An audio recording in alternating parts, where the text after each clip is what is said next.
Monsieur Lambert, la parole est maintenant à Monsieur Jacques Krabal pour le groupe de RDP pour 10 minutes.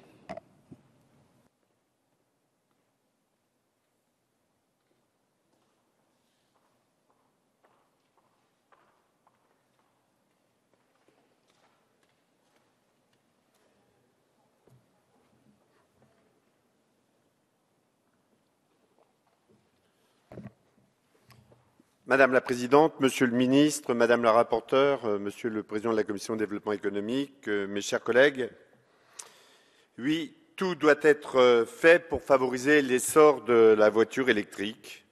Et cela passe évidemment par le développement du réseau d'infrastructures de recharge véhicules électriques dans le territoire français.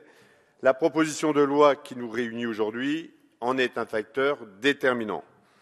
Dans le cadre des engagements internationaux de la France sur la réduction des émissions de gaz à effet de serre, l'adoption des mesures visant à faciliter le déploiement d'un réseau d'infrastructures de recharge de véhicules électriques sur l'espace public devrait y contribuer.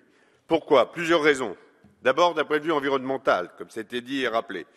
Nous l'avons souvent émis dans cet hémicycle au cours des débats sur la mise en place de l'écotaxe. Le secteur des transports est un grand consommateur d'énergie fossile en France, ainsi que des émissions de polluants et de gaz à effet de serre.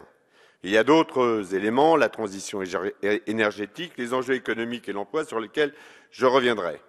Mais si la voiture électrique est un sujet d'actualité, et vous avez dit, Monsieur le Ministre, depuis 20 ans environ, son invention remonte, elle, à bien au-delà, à plus d'un siècle. Et oui, le 29 avril 1899, au parc agricole d'Achères, de la ville de Paris, une voiture dépassait pour la première fois la barrière symbolique de 100 km/h, 105 exactement. Cette voiture était une voiture électrique franco-belge, la jamais contente. 115 ans après cette prouesse, 14 000 véhicules électriques en 2013 ont été vendus, ce qui représente tout de même une hausse de 50% en un an par rapport à 2012, certes en deçà des prévisions. Pourquoi si peu? Il existe plusieurs facteurs limitants à ce développement. D'abord, le prix de vente ou de location de longue durée établi par les constructeurs automobiles est encore trop élevé. Certes, Madame le rapporteur, vous avez fait part tout à l'heure d'une mention d'un facteur psychologique décisif en écrivant que le déploiement d'un réseau national couvrant le territoire doit précéder les ventes de véhicules électriques pour convaincre les acquéreurs potentiels hésitants de faire le premier pas. Vous avez raison. Mais ça ne peut être le seul levier de développement du marché des véhicules électriques. Il nous faut aller plus loin. Si les aides de l'État à l'achat sont incitatives, pour autant, et ça a été dit par le président Brottes tout à l'heure, le prix des batteries demeure encore trop souvent rédhibitoire. L'essor du véhicule électrique se jouera également sur la capacité des constructeurs à diminuer les coûts des batteries. Ainsi, du fait du coût global d'achat et d'utilisation de véhicules électriques apparaît aujourd'hui pas suffisamment avantageux, même si notre collègue a rappelé tout à l'heure tout l'intérêt économique de rouler en Zoé en comparaison avec les véhicules thermiques. Et c'est là l'un des premiers freins, et ce, malgré un prix de revient au kilomètre nettement inférieur. Et puis ensuite, la faible autonomie des véhicules électriques que les constructeurs annoncent aux alentours de 150 km en fait souvent des secondes voitures à usage urbain et périurbain, bien qu'elles commencent à pénétrer en milieu rural ou dans les petites villes, il y en a même à Château-Thierry.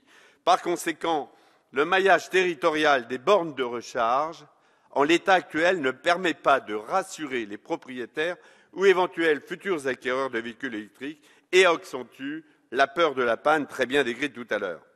Le projet de loi est indispensable, donc, parce qu'aujourd'hui, il subsiste de nombreuses zones partiellement, voire totalement délaissées sur le territoire français. Si on s'exprime en termes de continuité territoriale, elle est loin d'être assurée à ce jour et le propriétaire d'un véhicule électrique n'a aucune garantie de pouvoir se déplacer partout en France avec un véhicule électrique au-delà des territoires d'excellence, comme ça a été dit tout à l'heure, la Vendée, la région Poitou-Charentes. En région Picardie, nous n'avons que 55 à 60 bornes et dans l'Aisne, 17 et 4 à Château-Thierry. Ces disparités sont d'autant plus fortes entre les espaces urbains et les espaces ruraux, alors que la voiture, pour les habitants des communes rurales, y est bien plus qu'un simple moyen de transport, puisque la voiture est le moyen de locomotion entre le domicile et le lieu de travail. Oui, l'accès à la borne électrique doit être un droit pour tous, quelle que soit la région où l'on réside. Tout doit être mis en œuvre qu'au-delà des grandes villes et des grandes agglomérations, nos territoires ruraux puissent eux aussi bénéficier de ces nouvelles technologies dans les mêmes délais. En favorisant le développement des infrastructures de recharge pour les véhicules électriques, l'adoption de cette proposition de loi que nous examinons pourrait donner les moyens de réduire ces inégalités territoriales. Et c'est ce que rappelait ma collègue Jeanine Dubié en commission, parce que nos territoires ruraux ne doivent pas devenir, encore une fois, les enfants pauvres du développement des véhicules électriques. Nos territoires ruraux aussi connaissent des pollutions au CO2.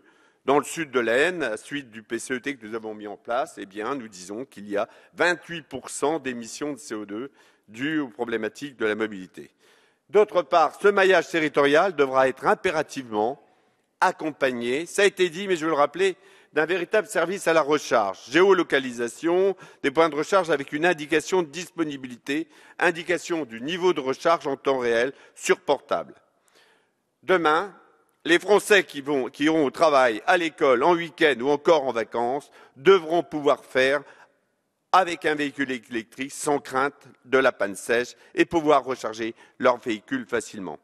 L'existence d'un réseau de recharge électrique efficace, disponible, avec la diminution des coûts des véhicules et l'évolution des batteries, favoriseront le succès de la voiture électrique.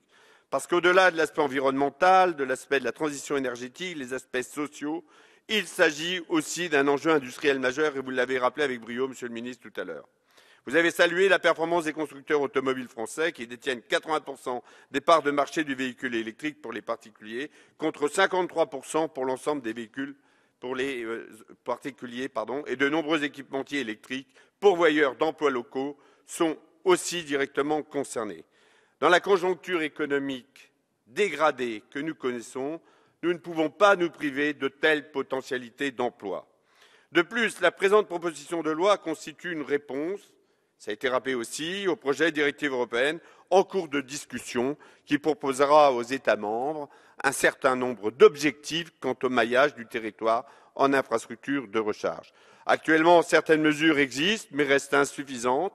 Ainsi, dans le cadre des investissements d'avenir, l'État a confié à l'ADEME le rôle d'opérateur du programme Véhicules du futur, budget de 50 millions d'euros alloués aux infrastructures. De plus, l'article L111.5.2 du Code de construction de l'habitation introduit par la loi de Grenelle II prévoit l'obligation d'intégrer les prises de recharge dans les parkings des nouveaux immeubles.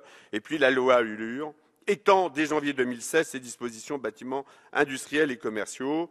Du côté des acteurs privés, ça marche. 25 000 bornes de recharge ont été créées, 8 000 par des particuliers, 12 000 destinées aux flottes d'entreprises, 1 000 dans les centres commerciaux et 4 000 dans ce parking. Cela nous montre bien un réel intérêt des acteurs privés pour l'installation de telles infrastructures. Je ne veux pas revenir sur cette proposition de loi qui, comme l'a dit Madame la rapporteure, a l'avantage d'être courte, je pense qu'on ne le signale pas assez, d'être ciblée là non plus. Je ne veux pas donc m'étendre et revenir sur ces aspects. Néanmoins, il nous apparaît que l'actuelle proposition de loi comporte peut-être quelques limites ou quelques précisions à attendre. D'une part, les modalités de création de l'opérateur national ne sont pas, de notre point de vue, assez clairement explicitées.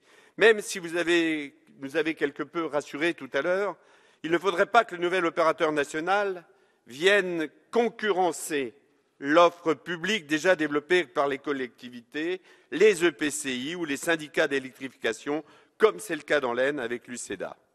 Donc, la concertation entre les collectivités territoriales et l'État, prévue dans votre proposition de loi, doit être respectée à la lettre afin d'éviter que ces acteurs ne se concurrencent et qu'il puisse y avoir une évaluation précise. Mis à part ces quelques points, Monsieur le Ministre, nous soutenons cette proposition de loi car nous considérons qu'elle donne des moyens d'action efficaces pour contribuer au développement du secteur de l'automobile électrique. Et comme l'écrivait Jean de La Fontaine dans Climène, « Il me faut du nouveau, n'en fut-il point au monde ?» Oui, avec ce réseau d'infrastructures, nous sommes à l'offensive en France, en Europe et dans le monde. C'est pourquoi le groupe de RDP soutient cette proposition de loi. Merci, Monsieur Krabal.